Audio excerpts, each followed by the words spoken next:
ఇలా ప్రత్యేకించి కేటీఆర్ మాట్లాడుతున్న తీరు చూస్తే ఇద్దరు డిఎస్పీలతో వచ్చిన ఇద్దరు ఎమ్మెల్యేలనట మీకు ప్రాణభయం ప్రాణ నష్టం జరిగే అవకాశం ఉంది కాబట్టి మీరు జాయిన్ కాండి అని చెప్పినట్టుగా వారు చెప్తున్నారు. ఉత్త పుణ్యానికి మాట్లాడు కాదు, నీ దగ్గర ఆధారాలు ఉంటే తీసుకురా. మరి ఆ డిఎస్పీలు ఎవరో, మరి ఆ మాట్లాడింది ఏ ఎమ్మెల్యేలతోనో మీరు సానుభూతి పొందడానికి ఇంతకు దిగజారుతున్నారు అనేది మనకు అర్థమవుతున్న పరిస్థితి ఉన్నది. అంటే మిమ్మల్ని మీరు రక్షించుకోలేరు. ఇలా మీరేంటి గెలిచిన కాంచి కేసీఆర్ ఒక్కరోజు కూడా అసెంబ్లీకి రాకపోయా, రేపు కూడా వస్తాడో లేదో తెలియదు.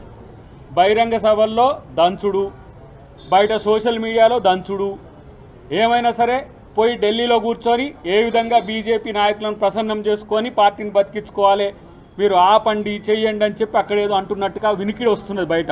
కానీ నేనంటున్న కేటీఆర్, నిజంగా నువ్వు మాట్లాడింది నిజమే, ఇది అబద్ధం కాదు అని నిరూపించుకోవాలంటే ఆ సాక్ష్యాలను బయట పెట్టాల్సిన అవసరం ఉంది. లేదంటే నువ్వు ఒక పిరికి వాదన చేసినట్టుగా నేను భావిస్తాను. ఇలాంటి రాజకీయ దిగజారుడుతనం ఎందుకు మీకు? మేము అంటున్నాం బాజాప్తా, మీరు ఫామ్ హౌస్లలో కూర్చుంటేనో లేకపోతే మీరు ఎక్కడ ఉండి మేము పరిపాలించినా మా ప్రభుత్వం నడుస్తుంది. ఇగో ఇంత పెద్ద సెక్రటరియట్ కట్టుకొని కూడా ఆయన సెక్రటరియట్కు వచ్చిన రోజులు లేవు. పోయి ఇంట్లో కూర్చోనో పరిపాలన, లేకపోతే ఫామ్ హౌస్లో కూర్చోనో, లేదంటే తానొక్కడే అంతా అయి పరిపాలిస్తేనో కాదు. ఇప్పుడు విపక్ష నేతగా ఉన్నప్పుడు ప్రజా సమస్యల మీద కొట్లాడాల్సిన అవసరం ఉంటుంది.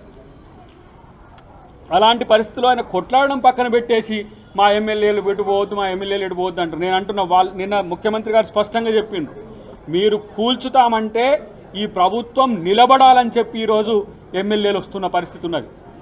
బీజేపీ ఆయన అంటాడు ఇదేమో కొసెల్లేదా ప్రభుత్వం అని అంటాడు. బీఆర్ఎస్లో కేటీఆర్ అన్నాడు కదా, మరి ఎట్లా నిలబడదో చెప్పమనండి కేటీఆర్ని.